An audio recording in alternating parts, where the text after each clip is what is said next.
right, again, good afternoon or good morning, and welcome to the Skills Enhancement and Employee Development series on career development strategies. My name is Jesse McIntyre, and I am your technical producer for today's event. Now, before we get started, I do have a couple housekeeping items I would like to go over with you real quick. Please note that your microphones are muted by default while you are logged into Teams, and they will remain muted during the duration of today's event.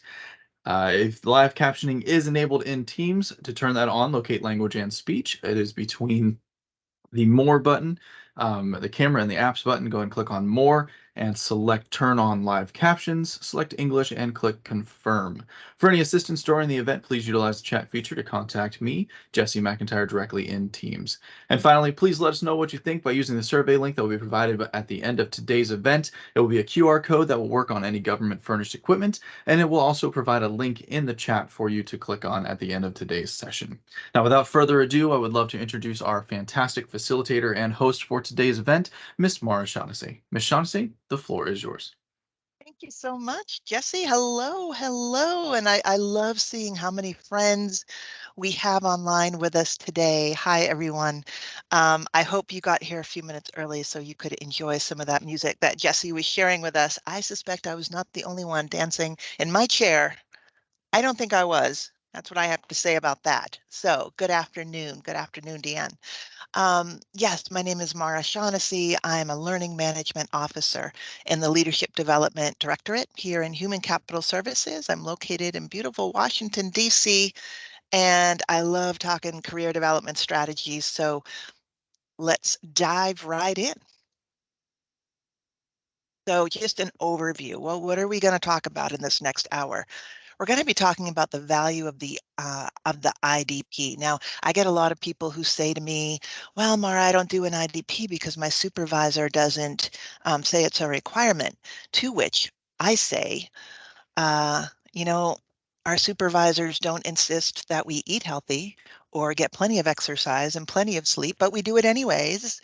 It's a way of taking care of ourselves. So what I always say about the IDP is a way of taking care of our own development and our own careers. And we want to do that regardless of whether or not it's required of us, right? So we're going to learn some more about the IDP today. We're going to be talking about the specific skills you can put on your IDP, the specific skills you can develop. And we'll also go over strategies for developing technical, fundamental, and leadership competencies. Now, in terms of specific objectives, I'll tell you that today we'll be talking about how to develop goals that inspire and challenge you. We're going to be talking about the science of goal setting and why that what science tells us is critical to how we design a path forward for our careers. We'll talk about how you can design an IDP that's not just going to wind up in a drawer next to your computer, but one that's actually going to fuel your development. And we'll also talk about possible derailers, barriers, habits that could take you off track and how you plan around them. Because at the end of the day, we live in the real world and we have to talk about that so we can figure out what the obstacles are that could derail us in our careers.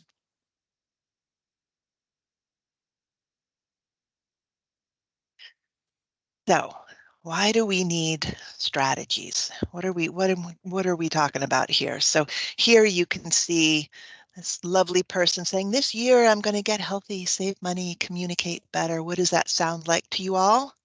And yes, this is being recorded. And you will get the slides, I promise. But what does this sound like to you? This year I'm going to get healthy, save money, communicate better. If you're thinking New Year's resolution, you're right. This is exactly, Randy. Yes. So this is how we've kind of learned to think about goal setting and behavior change. It's what we've learned from, the New Year's resolution. It's what, we see in the movies. But, research tells us that that is not how real development works.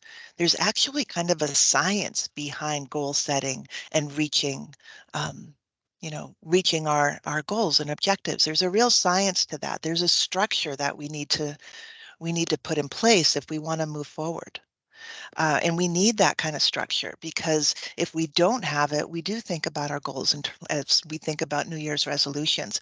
And studies show that most of us are done with New Year's resolutions. Something like 85% are done by the third week in January. And we all like to think we're kind of savvy and don't set those New Year's resolutions again. But I imagine that's, you know, at the end of the holidays, we're starting to think about, well, what's next for me? What do I really want for myself? Um, and that's not enough to actually get what we want. We have to put a structure in place, and we're going to be talking about that today. Those who fail to plan, plan to fail. I love that, Kyle. Absolutely. Vision board. Ah, awesome. I love it. I love it. Let's talk about that. A goal without a plan is just a wish. Okay, and too often we kind of keep what we really want in the realm of wishes. And wishes are vague and they're ethereal and they're kind of up there. And let me ask you, what's going to come first? A wish that you have or a deadline at work? A wish that you have or the fact that, your kids are in soccer? A wish that you have or the fact that it's, 6 in the morning and you don't feel like getting up to go for a walk, like wishes don't work. They're kind of magical and they're out there. So what we really want to do is turn our wishes into goals. I'm going to say that again. What we really need to do, and you can think of a wish that you have right now. And right now it might be kind of in that vague, kind of form. And what we need to do is get that wish and turn it into a goal. Let's talk about what we mean by goals. Everyone has a plan until they are punched in the face. That's it. And we have to plan. We need some kind of structure in place because these obstacles come up every day. Thank you, Daniel. I love that quote. So turning a wish into a goal means this. We turn it into a SMART goal. And we keep hearing about SMART goals because they work, right? So saying I want to be healthy isn't enough. We need to make it specific.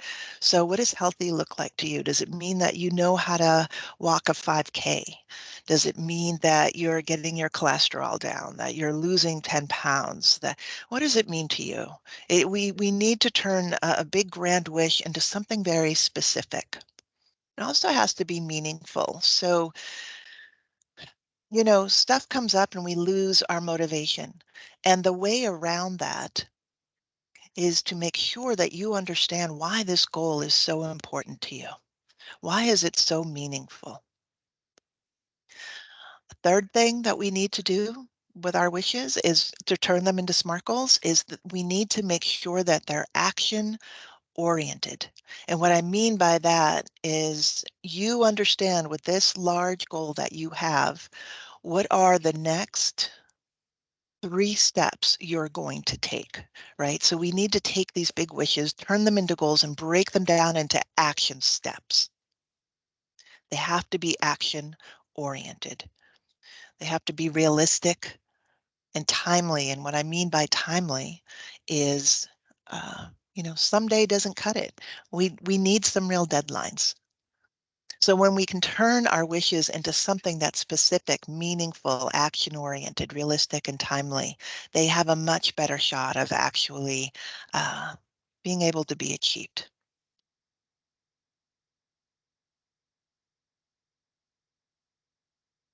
Does it really work, you might say? Yeah, there's all sorts of research out there that tells us goal setting works. Here's a study that was done in California.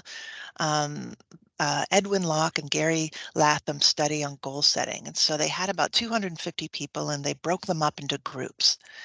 And the first group, they said, just think about a goal, much like we do for our New Year's resolutions. Just like think about what you really want and hold that in your mind.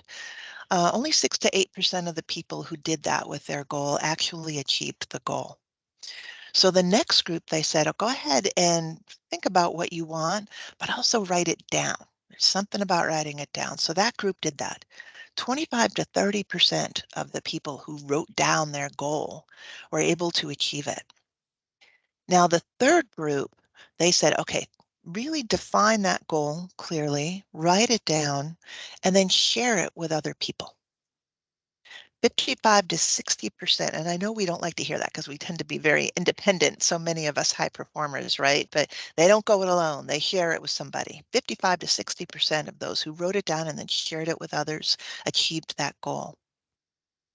The last group, they said, you know, think about it, write it, share it, and then have kind of an accountability partner where you just check in once a week, once every 2 weeks, and you report out on your progress, whether you did it or not. 85% of the people met their goals. Accountability partners, this structure actually works. It works. And here we are just driving to work in our car thinking, if I just get really clear about what I want, that should do it. I should have it by this time next year. And I'm here to tell you it's probably not going to work unless you put this very type of structure in place. Next slide, Jesse. You find a path with no obstacles, it probably doesn't lead anywhere. So, when we're talking about putting a structure in place and meeting our career goals or any goals for that matter, personal or career, we have to get pretty real about what's going to get in our way. Now, as someone who does leadership and life coaching, I can tell you it's a powerful thing to get real and say, listen, I have great intentions and I have this plan, but at the end of the day, these are the obstacles that are going to get in my way. To list them. And when I'm doing a longer version of this training, I can tell you what I have the group do, and you can do it right now if you like. On a piece of paper, I have them write their goal on the top of that piece of paper. I have them draw a vertical line down the middle.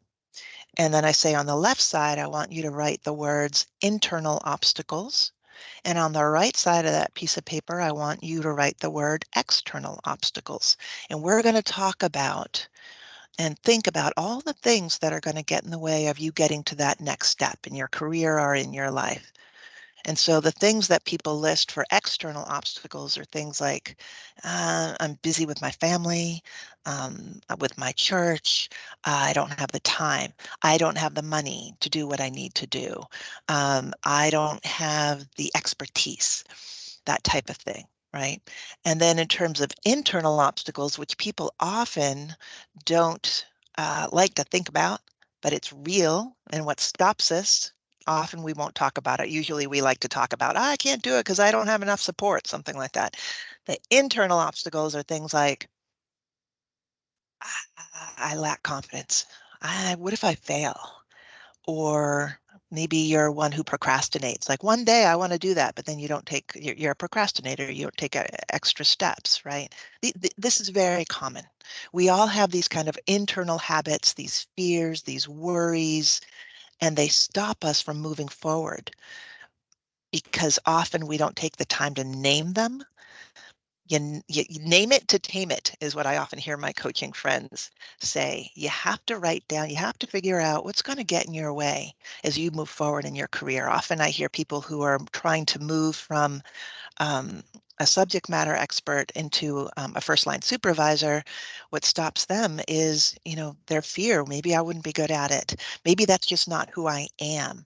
Some of these limiting beliefs, these messages, these fears, these habits, these are the internal obstacles that get in our way as we try to move forward.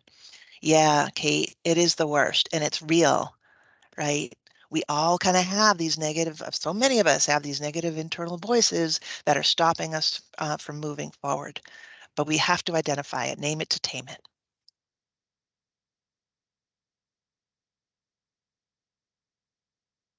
So you might say, what if I don't have money, time, resources? What if I do lack the confidence? So often what we do is we have these plans for ourselves and, we think about these plans as we're getting ready for work in the morning, as we're driving to work. Maybe we're cooking dinner. Maybe we're, just having a cup of coffee in the morning, looking out the window, and we think about these things, where we want to be next time, next year. And what happens is it seems like climbing a mountain. It feels like this is just too big and I don't have any of the answers and I don't have the support and I don't have the time and I don't have the experience. I can't think about that right now. I'm just going to go look at my email. I'm just going to go look at my phone. I'm just going to, you know, go put in a load of laundry, anything that we know we can do easily. So, it gives us a little dopamine hit, right? And the thing is, we don't work the problem. Yeah, see what's next on this slide for us. This is how you work the problem. Okay. It's not enough to just think about a thing, get overwhelmed by it, and then go back to what you know. If you do that this time next year, you'll probably be in the same place. So this is what we do. We ask for help. We don't go it alone. Now, help can be a trusted advisor, a mentor, a coach, a counselor, someone in our church, someone we trust, a spouse, a brother, a sister, someone. The point is not to go it alone, right? And when we looked at that research, we realized there is something magical about telling people about our goals, right? Yeah.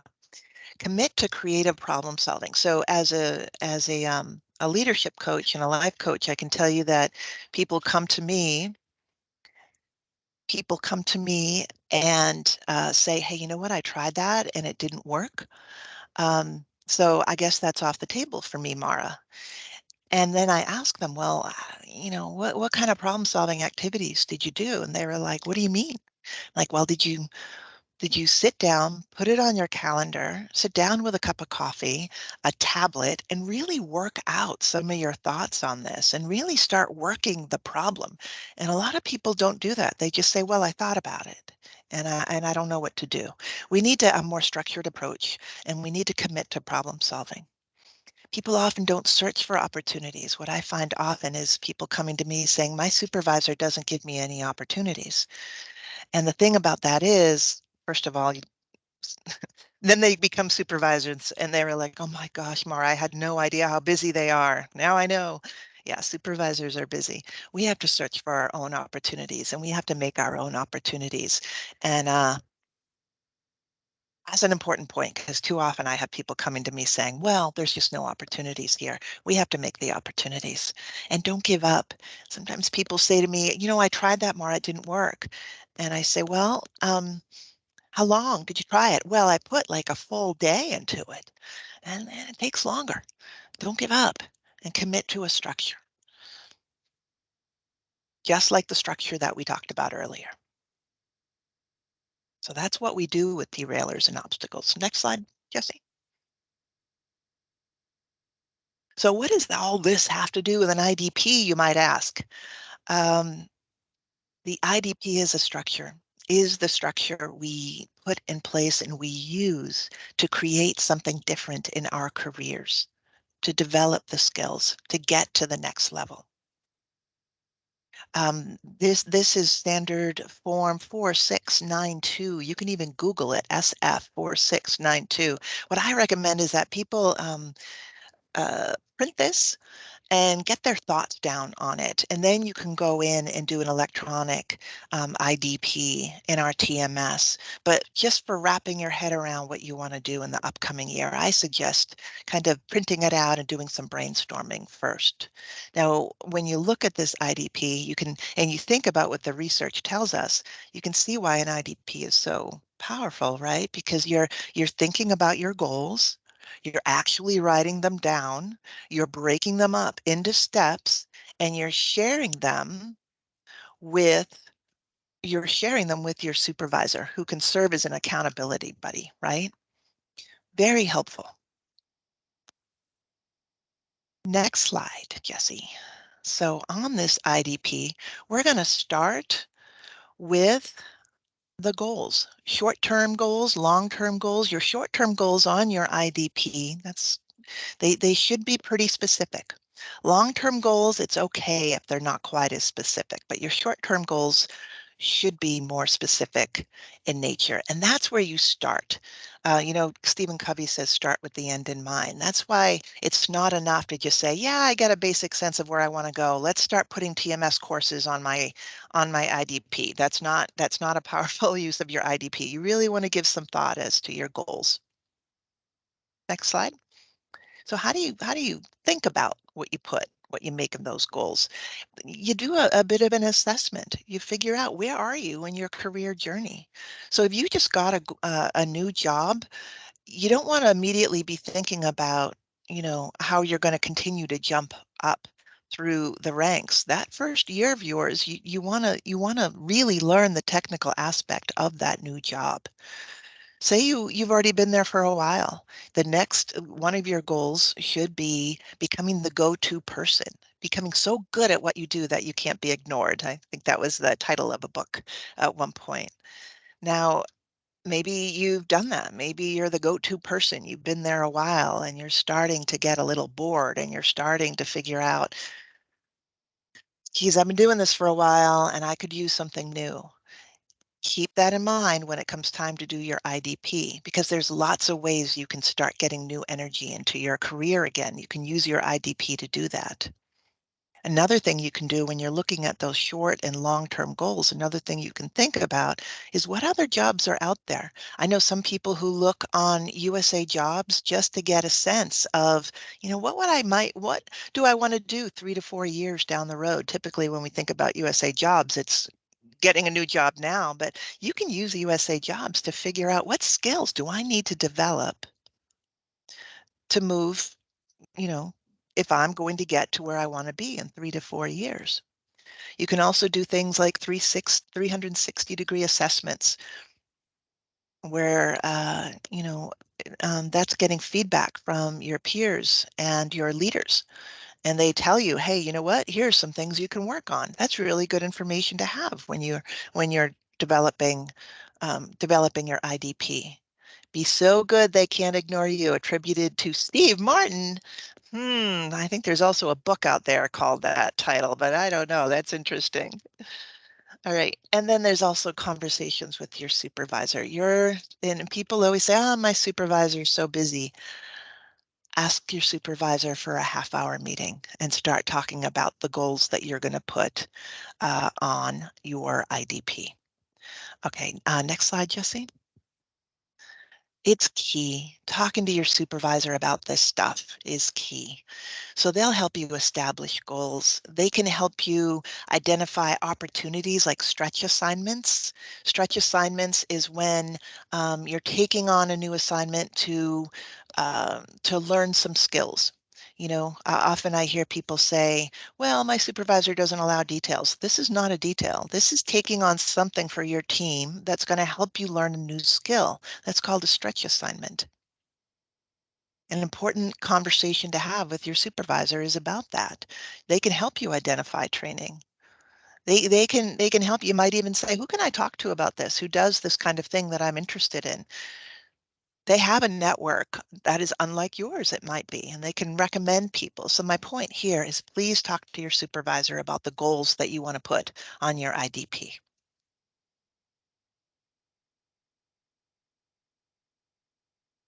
Well, what if I don't know what I want to do? Sounds good, but what if I'm just not sure? I'm committed to the mission I hear people say this. I'm committed to the mission, Mara, but I don't know exactly where I'm going to wind up. Um, there's this book called Grit by Angela Duckworth, and grit is a mix of passion and purpose. And people often say, but what if I don't know what my purpose is? Especially young people. And she said, it's humbling, but it's not a science. What we have to do if we don't know what we're going to do or what we want is to try something. And too often we stall our careers and wait year after year because we don't know exactly what that thing is. And my answer to that and what scientists tell us is pick anything, pick a thing, start going down a road. It doesn't have to be perfect. And that gives you information. It might not work out for you. Great. You know that avenue is not one for you. So pick something is my answer to you. Pick a new thing. Try on a new project. Yeah. Tell this to a few people. Make a move. I can tell you as a coach, this is what they train us to say. I'm sorry, it might not feel perfect, but you got to put one foot in front of the other to figure that out. Yeah. Yeah. Goals for different stages of your life, too. That's such a great point. Even those of you who are like, I want to retire soon. There's so much passion and purpose you can bring to your end of your career as you maybe try to train other people and share your knowledge, right? Don't know what I want to leave because I love what I do and who I do it with. Alita, we all want to be able to say that, don't we? That's so lovely, so lovely. But I would, if your supervisor, I'd start using all that knowledge of yours and those great relationships you have. Good stuff, Jesse. One and now two. There you go. Is it too late for me to shift the focus of my career? No, it's not. I see it done all the time. I see it done all the time. People are like, I've always been in the field. How could I possibly go over to a business line? You can do it. I've always been in a business line. Can I switch over to the field? Yeah, people do it all the time, but you got to have a good IDP. And what I mean by that is you want to put on your IDP the skills that you're going to need if you want to make that shift. I'll give you an example. So people often come to me and say, Mara, I've been in the field for a long time, but I really want to go into training. But I don't have any opportunities to do training. So I guess I'm stuck here, right? No. Start putting training on your IDP. You want to learn how to be a trainer. And then you might say, yeah, but that's not my job. My supervisor won't allow it. You want to partner with your supervisor and say, listen, I want to develop my training skills and also be in service to this team. How can I do both? How can I develop these skills I want to develop, but also have it benefit the team and benefit this organization that I'm in right now? How can I do that? There are lots of ways you can do that. You can talk to your supervisor about that. So it's not too late. I've heard folks who are, in the business lines like Voc Rehab, and they say, yeah, but I want to get over to central office. Here in central office, we do a lot of project management, right? Everybody can practice project management. What's the big project you want to put on your IDP? You can put it on your IDP. I want to learn project management skills, and I'm going to do it by leading this project for my team. That is a way you can get some of those skills. And I think what I'm saying here is you can link, hopefully what you're doing is you're linking your IDP to your resume. We often don't see that connection. Link your IDP to your resume. What are the skills you need on your resume? If you don't have them, put those skills on your IDP. These are the skills I'm trying to develop this year. You develop the skills, and then next year you can put it on your resume. Win-win situation, absolutely. Okay, next slide. So, box number 9. So we talked about the goals, and how are you going to get those goals up there? We talked a good bit about that. Now that you have your goals, hey, I want to move in. I don't know. I want to start, be a project manager, be a GS13 project manager, right? Great. You have your goal. Now, what are the skills you need to develop to reach your goal? And too often people start with their IDP, like, what are all the things I want to do, all the training I want to take this year? That's not where you start. Where you start is where do I want to be and what skills do I need to develop? That's what goes into box 9. Next slide, please. I'm pretty specific about what I want to see in that box 9. I run a program, national level leadership development program called LEAD. This is what I tell my folks. This is not what OPM says. This is what I have found helpful. I say in box number 9, you should have 3 different types of competencies: fundamental, technical, and leadership. And we're going to go into what each of these means. Now, fundamental, you should have something on your IDP that speaks to fundamental competencies. This is right out of OPM.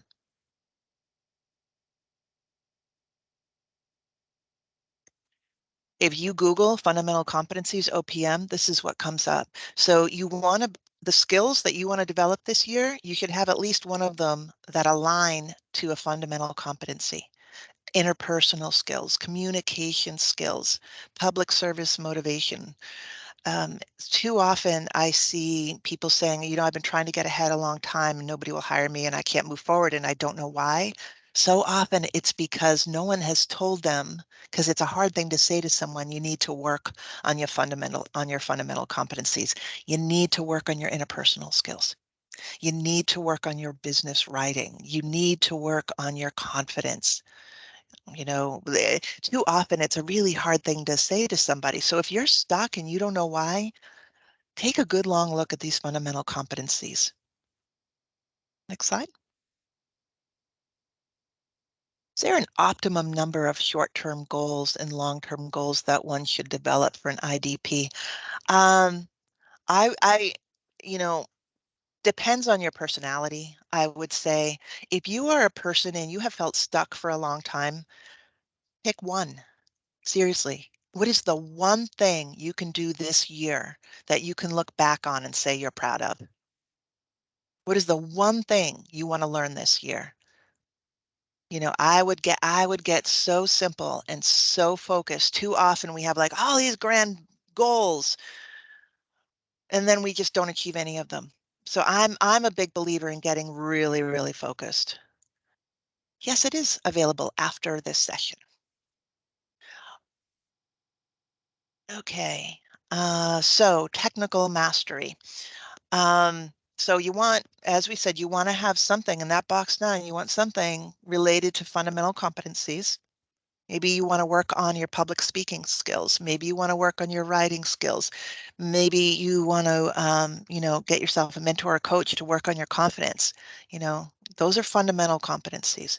Once you do that, I also recommend putting one related to technical mastery. So technical mastery is getting technically really astute at your job. Now, all of us have like that one piece of our job that we know, I really should, I do this all the time. I should know more about it, right? Like maybe some of you are out there working with the PACT Act and you're like, I know this regulation's out there. I'm just not an expert on it. I know I need to be. That's technical mastery. That's like a piece of your job technically that again, we're coming back to be so good that you can't be ignored, right? That speaks to that technical mastery. So on your IDP, you do want to address your technical skills. Usually that's what I see when I look at people's IDPs. Usually it's the first thing people go to is their technical mastery of their job. But we also need fundamental competencies, and I don't care if you want to be a leader or not, I think we all need to work on our leadership competencies. Toastmasters allow you to build leadership as well as public speaking skills. I am a huge advocate. I would not be here today if it were not for Toastmasters. I had a lifelong phobia of public speaking. Now I love to train, and I owe that to many things, but especially Toastmasters. Yeah, thank you. Um, Google it. It's important. Toastmasters, good for leadership, good for confidence, good for public speaking. Even if you don't do a lot of public speaking at your job, makes a huge difference. So here, we're still talking about technical mastery. This is a book by Brendan Burchard. It's called High Performance Habits. And 6 habits, he's done all this research into like world-class people, and they have 6 things in common. But one thing that in that book talks about him, but one thing he says is we all need to get insanely good at key skills. So you can ask yourself this. I would journal on this. There'd be a PDF that I'm sending out of these slides, and you can go and look at this question again. What are the critical skills of your job that you need to master to distinguish yourself at work? Which skills do you need to develop to help you feel more confident and capable at the work you do on a daily basis? And if you're not sure, you can talk to your supervisor as well. And your supervisor may be like, you know what we really need on this team? Someone who can do ABC. Yeah. So that's technical mastery. Now let's talk about leadership competencies. Jesse? Thank you, Anne Marie. Ms. Walker, a leader in Toastmasters, a friend of mine. Thank you for sharing that. Yeah, leadership development. I have a lot of people saying to me, I don't know if I want to be a leader, or Mara, I know I never want to be a leader. So why do I need to think about leadership competencies? For a good reason. Jesse? First of all, when people say, I don't know, Mara, I don't think I want to go into leadership, and then they're asking me questions about that. These are some questions that I hope you consider, those of you out there, and you might not consider yourself you're not the type who wants to naturally step into leadership and wants to be in control of everything. You're very comfortable being a team leader. Please ask yourself still these questions. Are you wanting to have a bigger impact than what you can have on your own? Maybe you've been doing this for a few years and you wish you could be in those meetings where decisions are being made. Leadership might be for you. Do you have strong interpersonal skills? Do people come to you? Maybe you're the quiet one, but everybody always comes to you. Please consider leadership. Do you have a strong sense of service? Please consider leadership. Are you often acknowledged as a high performer or a go-to person? Really technical astute, someone who really knows their stuff, and you have interpersonal skills? Please go into leadership. Please go into leadership. There's this podcast out there. You can Google this. It's actually a podcast out of VA. It's called Audacity to Fail with uh, it's a VA podcast. You can Google it. Season 3, episode 1. I'm in leadership development, and I was interviewed for this podcast, and I'm kind of on a mission to get more people into leadership. So if you're on the fence, please listen to that podcast. It'll help you with your decision making process. See, yes, when your veterans come to you for help, you become a leader. You already are. So many of us don't even know we're already in that leadership role. You're helping veterans, you're a leader. I'm sorry, you already are. Might as well make it official. Dr. Shari, absolutely. Shari Dade. She does that Audacity to Fail podcast. Fantastic. It is a fantastic podcast. Systems thinking course if you're not already taking it. Susan, thank you for adding that, especially those of you wanting to go into leadership and project management, systems thinking, absolutely essential. Now, in terms of when you say, yeah, I really need to develop some leadership skills, this is what we mean. Um, Leadership competencies in the federal government are actually determined by OPM. And you may have heard the term ECQs or executive core qualifications. So there's 5 of them: leading change, leading people, results driven, business acumen, building coalitions. Now take a look at some of those sub-competencies. I don't care if you want to go into leadership or not. These are really great competencies for you to put on your IDP and to work on. Okay. Essential, actually. If you want to know more information about what ECQs are, and you can go to OPM and find that information. Jesse, can you please share that link? And also, if you could go to the next slide and then share the link. Thank you. Systems thinking, yeah. Oh, so I think Ms. Ahmed, where can you find the course Systems Thinking? So Ms. Calendar, if you can put that in the chat, where do you find that course? That'd be really helpful. Thank you. Thank you for that, Jesse. So, okay, this developing leadership skills, um, developing leadership competencies, we should all do them no matter where you are in the chart, whether or not you want to be a leader. But you might say, okay, what exactly do I do for that, Mara? What skills are involved there? This document that Jesse is sharing outlines all of it. These are the OPM proficiency levels for leadership competency. So if you're a GS7, what does leading change look like if you're a GS7? What does leading people look like, even if you're not a supervisor, if you're a GS9? So this gives you information about what are the skills I need to develop right now, today. This document will help you figure that out in terms of those leadership competencies. Thank you for that, Ms. Ahmed.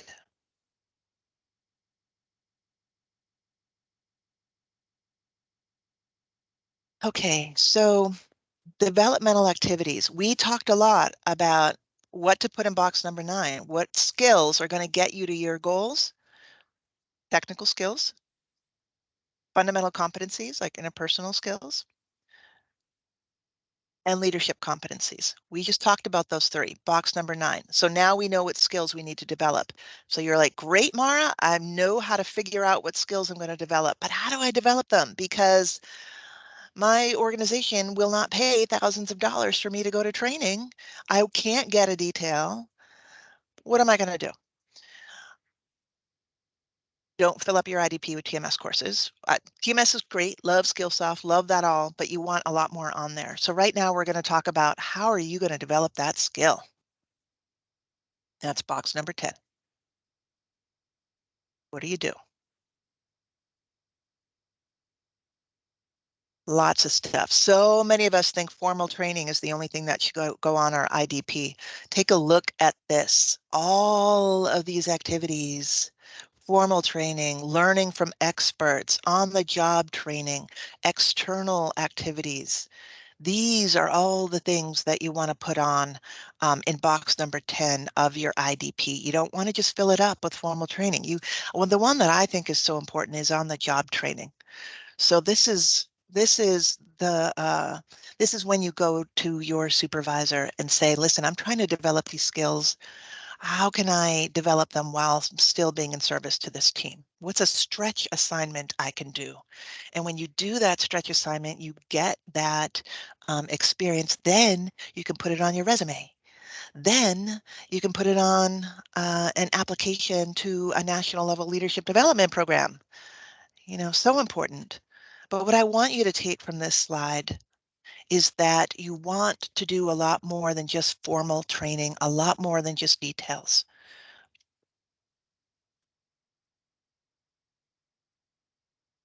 I always recommend getting a mentor. Now, um, people in our national level leadership development programs always they get a mentor. It's just what they do, and they all say, "Oh my gosh, this was so life-changing. It was wonderful." But people say, "Well, Mara, I'm not in that program. What do I do?" Find a mentor. You can do it. You can do it. I would, if I were you, I would identify someone with a job or in some sort of situation that you wish you could be in one day. Maybe it's just someone you admire. There's something about them that just kind of speaks to you and you think, yeah, that's where I want to be someday. I would recommend um, setting up a meeting with them. So not like, oh, hey, seeing them in the hallway. Hey, will you be my mentor? No, you don't want to do that. You can just say, hey, can I buy you a cup of coffee? And then I would say to them, hey, these are the things that I've always admired in what you do and who you are. I'm looking for a mentor. I would say something like, just for 1 or 2 hours a month. You want to identify a start and stop date so they don't believe they're going to be your mentor for the rest of their lives. And then I'd be really prepared. I wouldn't be like, oh, I don't know what I want to be mentored on. I just think you're cool. I would go in there with, these are my developmental objectives. This is what I'm trying to develop. I'm trying to get some clarity. I'm trying to develop some confidence. I'm working on my ability to handle conflict. I'm working on my ability to have more influence at work because I have these ideas and I don't know how to get them across. And I noticed you have a lot of political savviness. Would you be willing to meet with me for a couple of hours a week? Most people will say yes. They'll be very flattered and they'll say yes because it's only a couple of hours a month, right? So you want to share that. You want to say, these are my strengths. This is what I'm working on. This is why I'd like to work with you. Would you be willing to be my mentor? And if they say no, you don't give up. Oh my gosh, I tried. It's impossible. No, you go on to the next person. Okay. Yeah. Mentoring's key. Very important.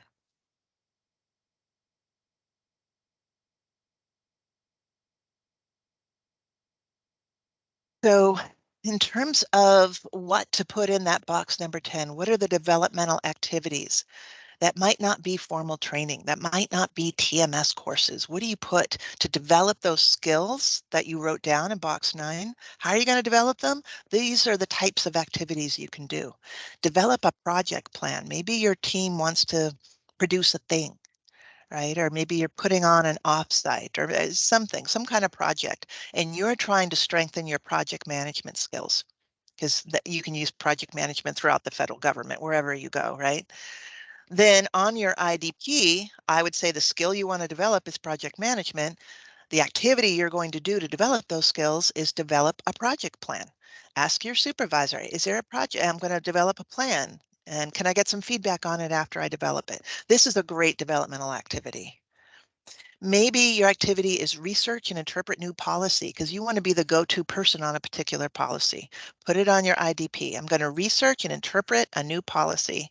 And then you could say, and then I'm going to present it to the team, what I found in a, you know, in a team coffee or something, virtual coffee session. I'm going to present what I found, right? So there you're showing initiative, you're learning about new policy, um, you're practicing your public speaking. I mean, this is a great thing to put on your IDP. Develop and implement a new standard operating procedures. We are all in places where things need to be streamlined. What a great thing to be able to put on your resume. I streamlined a process. I led a process to streamline this thing. Put it on your IDP, finish it, and then you can put it on your resume. Again, we're linking our IDPs to our resumes. Finding a mentor, you can put that on your IDP. Becoming a mentor.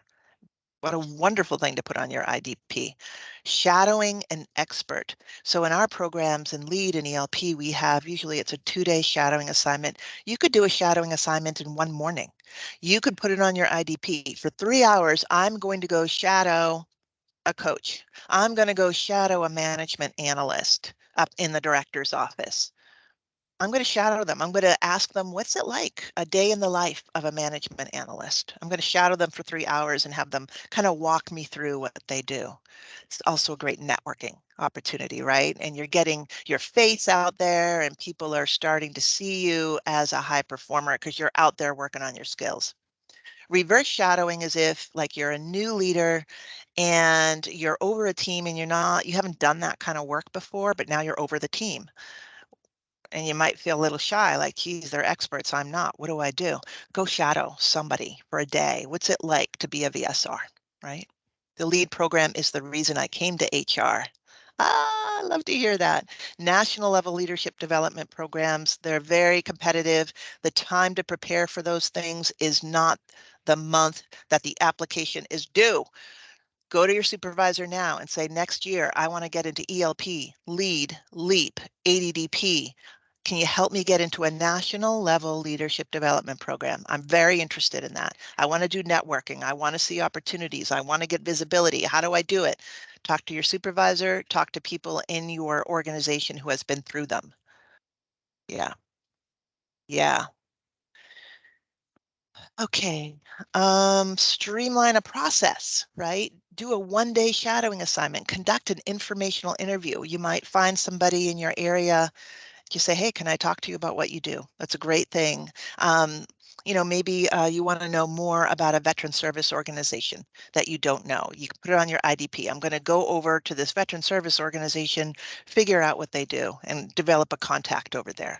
It's another great thing to put on your IDP. Yeah, next slide. So those were just some ideas of things that you can put in that box number 10. There's so many others. There's so many creative ways to develop yourself. I'm hoping after this conversation, you're you're kind of thinking like in terms of, wow, it's about a lot more than formal training. And geez, I didn't realize I had to connect my IDP with my resume or my IDP with whatever I'm going to put on a leadership program application next year. That's what I'm hoping you're thinking of right now. Now, there's this document out there. You can Google this. Google these words, effective learning interventions for developing ECQs, executive core qualifications. Those are those leadership competencies that OPM talks about. There are hundreds of ideas of ways you can develop yourself using that. It's like a 100-page document. It's a lot, but I know you can just scan it for one, right? Keep it simple. Pick one thing. And again, ECQs, when you go to, a lot of people think ECQs are only for people who want to be senior executive service folks, but OPM is very clear about at every single GS level, what does it look like to develop those skills? Thank you, Kate, for putting that link in there. I really appreciate it. Would you please say that again, the item to go to Google about? Jesse, can you, and there was Kate. That's what Ms. Kate Caruso just shared that Naraya, Kate just shared the link that you need. It's this one, Effective Learning Interventions for Developing ECQs. Yeah, you're very welcome. Now, this part of the IDP, this is going to help you stay accountable. And we all know we kind of talked about things like real life gets in the way. We have internal obstacles and external obstacles, and they're going to push down on us, and they're going to make us focus on the here and now, which is great. But we also got to focus on our future, right? And putting being held accountable with the when I'm going to get this done by is very useful. Okay. Also, cost goes in here as well. You should not have more than one thing on here that is that has a cost associated with it. You know, we have to be very frugal here in the federal government with our training dollars. So you want most of the things that you put on your IDP to be free. That should be zero.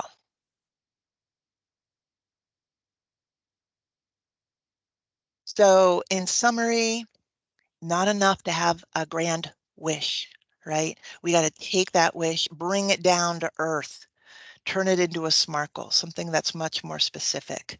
There's always going to be things that take you off course. We have to name them, challenge them, and plan around them. Don't go it alone, right? The IDP is a great way to turn these kind of vague career wishes you have into actionable goals. There should be 3 types of competencies you put on that IDP in box number 9: fundamental, technical, and leadership. And most of the activities on your IDP should be stretch assignments or something that builds your skills, that is more than just, oh, you're going away for 3 days for a formal training. Okay.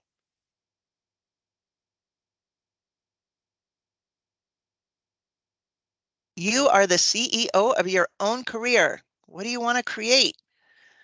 We got to think about this because, you know, if you're like most of us, you spend all day long taking care of other people, right?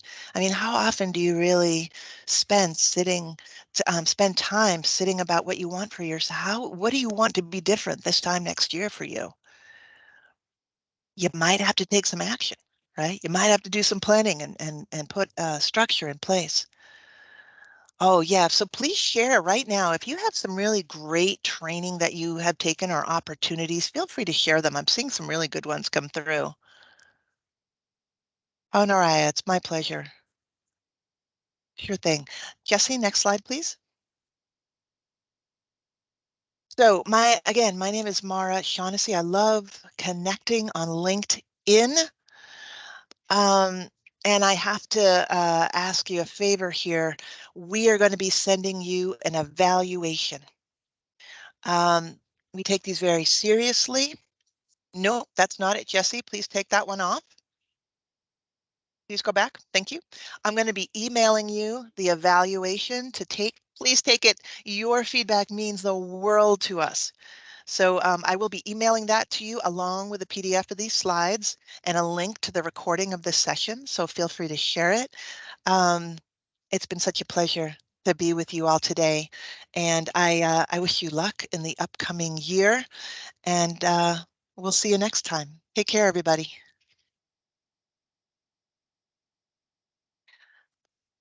Yeah. Thank you so much. And Jesse, not that evaluation. Sorry. We'll take that evaluation QR code off. Oh, do you have a question? I have a few minutes left, so I'd be happy to take a question. Rhonda, do you have a question? I didn't want to keep you guys late, but I'm still here. If you have questions, feel free. Rhonda, feel free. If you have a question, you can type it in, or if anybody else has a question, feel free to type that in. Misty, thank you. Thank you. Thank you. Thank you, Daria. Nice to see you here.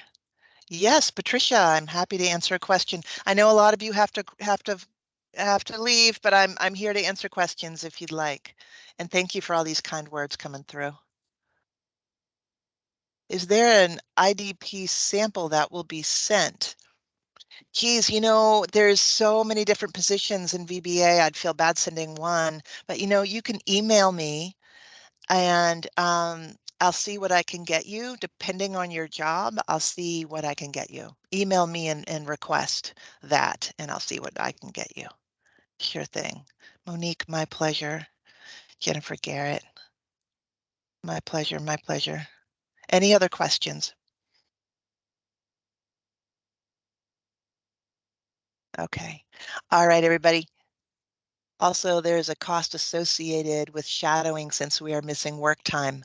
Patricia, because no, if you are on production, you want to work with your supervisor and say, hey, I'd like 2 hours to shadow someone.